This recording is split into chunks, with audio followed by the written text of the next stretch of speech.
Hey, my name is Darius, and welcome back to Founders Unchained, the show where we sit down with founders, builders, and innovators who share us real-life experiences what it takes to build startup from scratch. And today we have special guest Andrea Varriale, who is the CEO of AIX Block. And please welcome him. Thank you very much for joining this episode. Let's get into the details. Can you introduce yourself and tell us, what you do, who you are, and what your business does? Hi, I'm Andrea Varriale from Italy. I'm the CEO of AIX Block. We build a comprehensive platform for deploying AI models into decentralized infrastructure. We strongly believe that AI should be owned by people and not by centralized company. We strongly believe that the future of AI, it must be open source for safety reasons. What we do is we democratize the deployment and the training of AI, allowing it to be stored in your own server. You can choose from all the models available online, open source. And we also have a workflow automation similar to NA10 so that you can connect your own self-hosted model into a workflow and own your own intelligence. That's great. So what does your company focus on within the free? So the real reason of us being in Web3 is I would say, the origin values of Web3, decentralization, that freedom, rebel spirit that Bitcoin brought into the industry. That's what really resonates with us in AIX Block. We see the centralized bank and centralized AI in the same way that Bitcoin used to see centralized bank. So what do we want to achieve in Web3? We want to assure that the power of AI, it's not going to centralize in few hands that will control the world. Similar today, banks control the world. So we want AI to be owned by people itself. How? By giving people tools for them to educate and train and own their own AI. I want to tell you that, I love this vision because as a person, also I'm using AI and I'm trying to understand, who is owning the technology. And sometimes I feel the risk that, the humanity actually going to have a problem if the AI will be owned by a couple of, let's say, owners. ChatGPT, all of those guys who are basically controlling the market. And I'm really afraid as a person that if those guys will be controlling fully AI technology, then we as a people can be in trouble. So I really love your idea and vision, to make it as a decentralized technology so people can use this as a open source. It is a topic that today people are not really discussing because they cannot see what's coming. And even me, I use centralized AI right now, right? Because right now we are looking for the smartest model.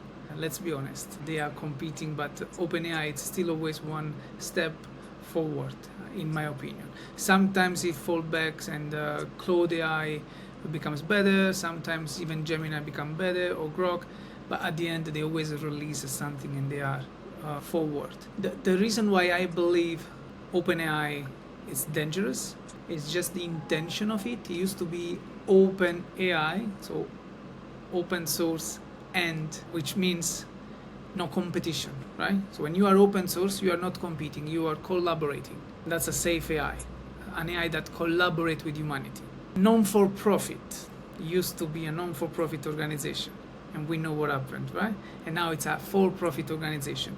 So that says everything on who is accumulating power. How are we training these black box to compete? And now if I'm training something to compete, maybe I compete even with the creator. Instead, what we are building is a cooperative AI.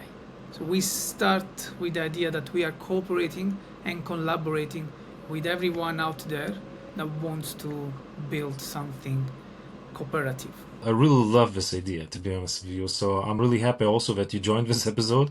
I think this topic is important to discuss. So people who will be watching this episode, definitely we're going to get some benefits and value from this episode and knowledge what you are sharing here today.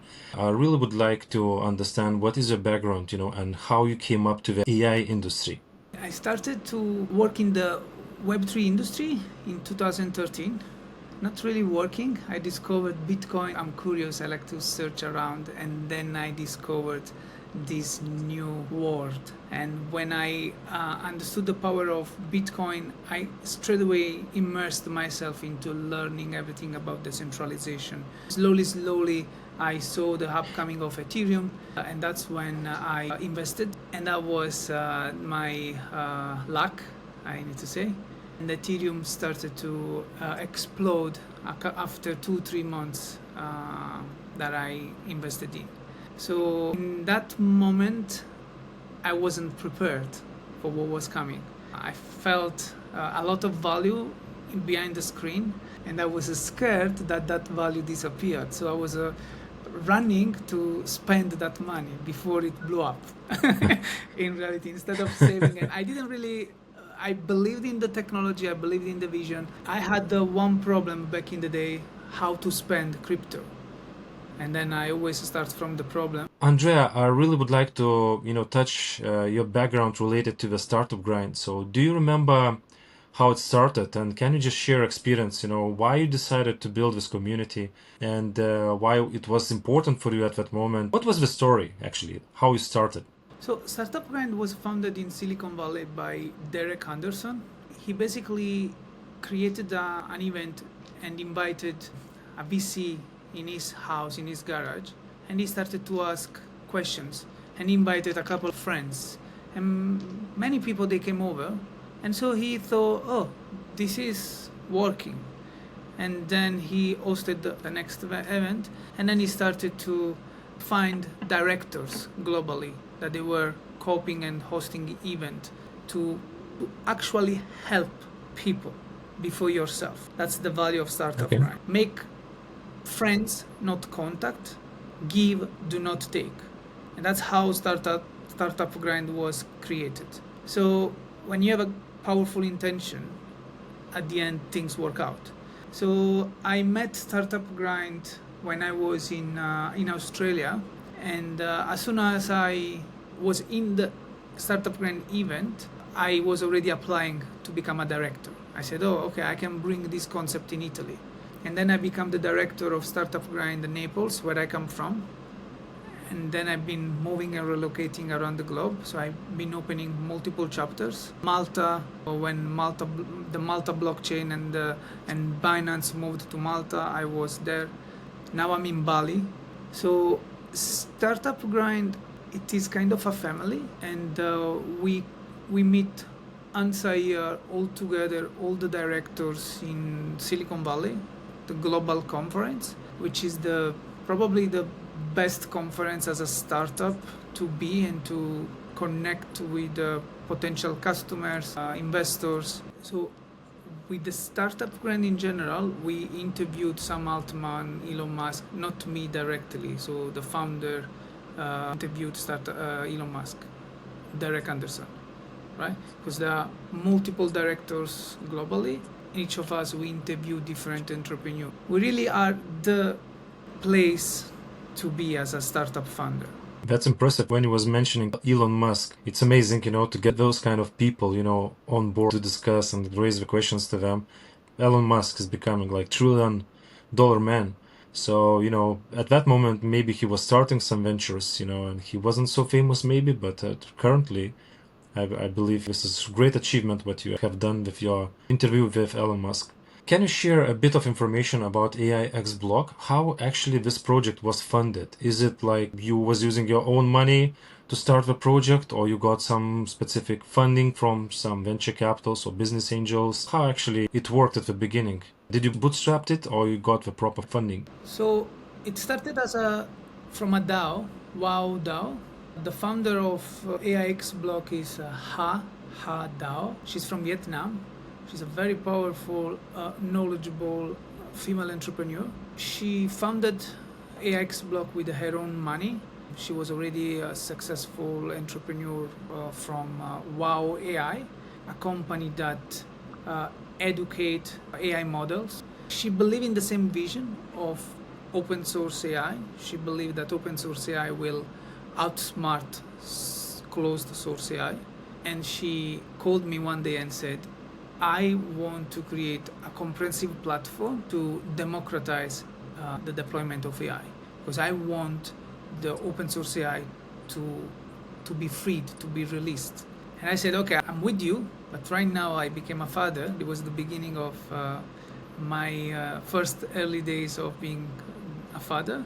And I said I cannot commit much. I didn't know what to do, what to expect. I already had multiple ventures going on, and I said just keep going. So she went forward. She also fundraised from a VC. She put her own money in, and she's been building. She didn't really focus on launching the token.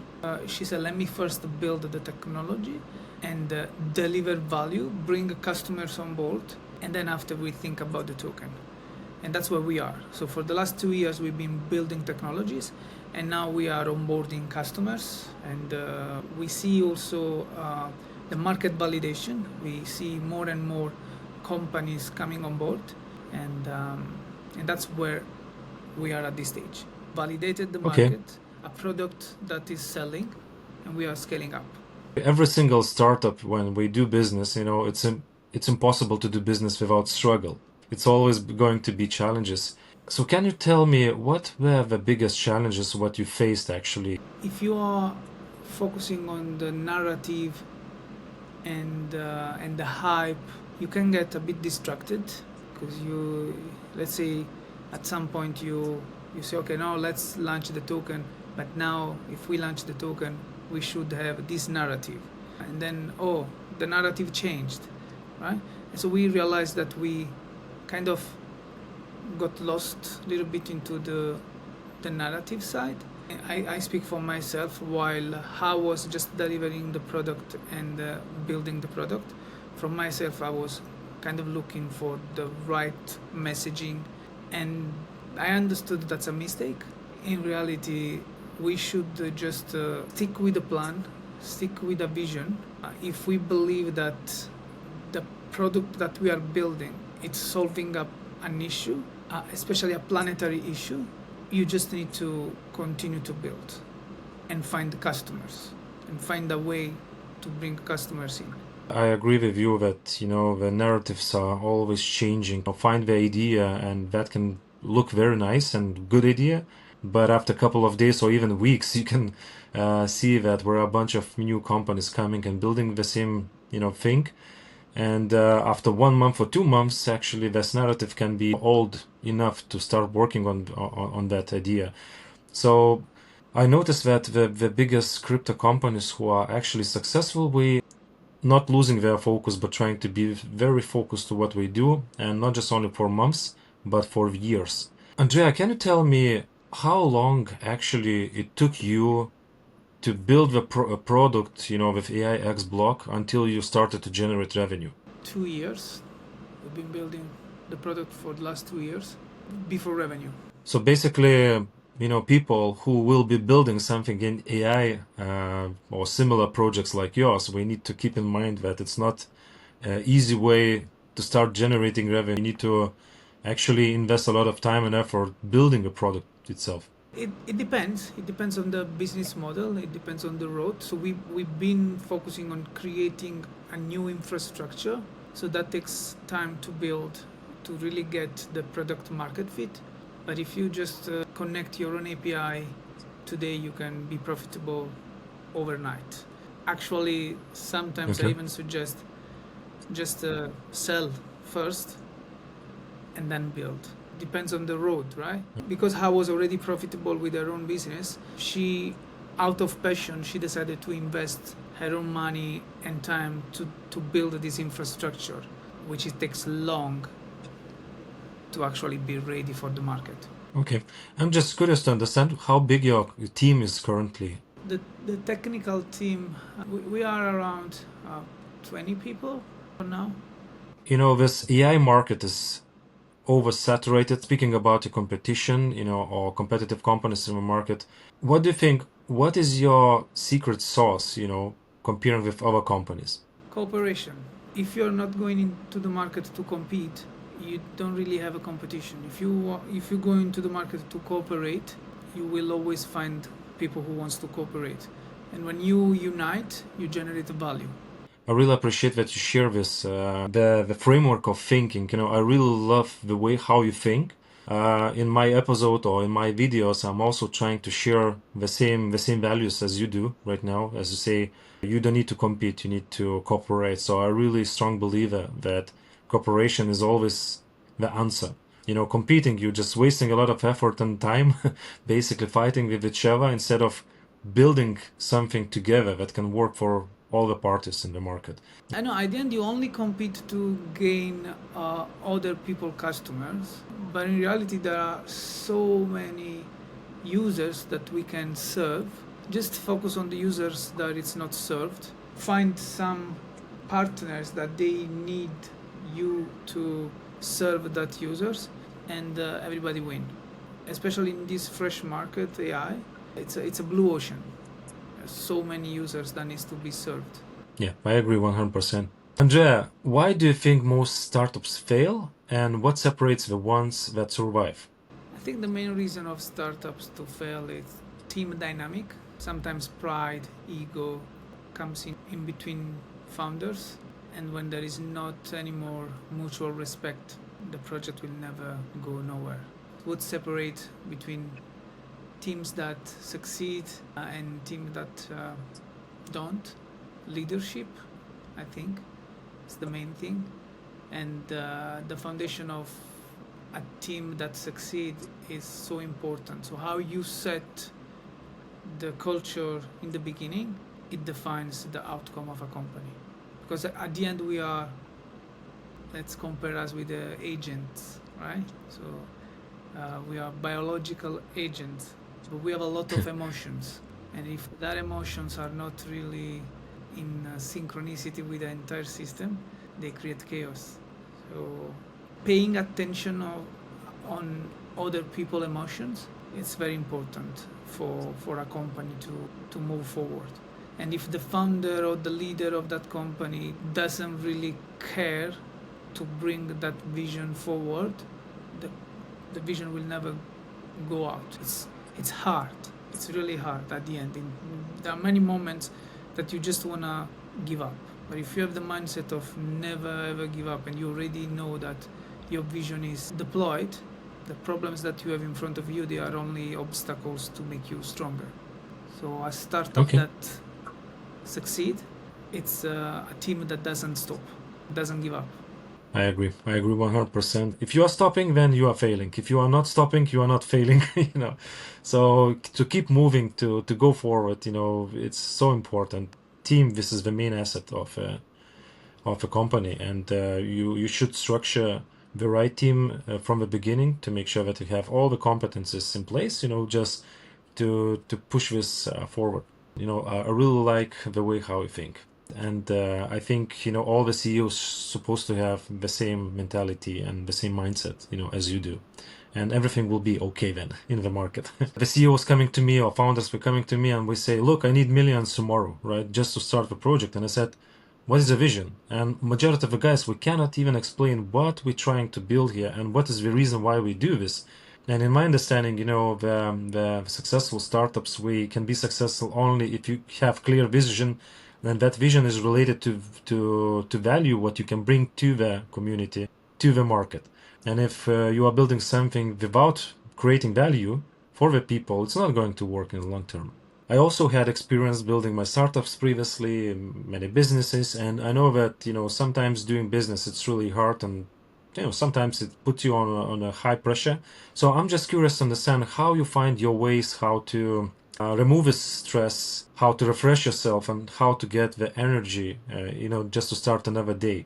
Look, there was one book that really changed the way I think, Reality Transurfing, Russian author, I don't remember the name, but if you put too much attention to the outcome, you lose balance.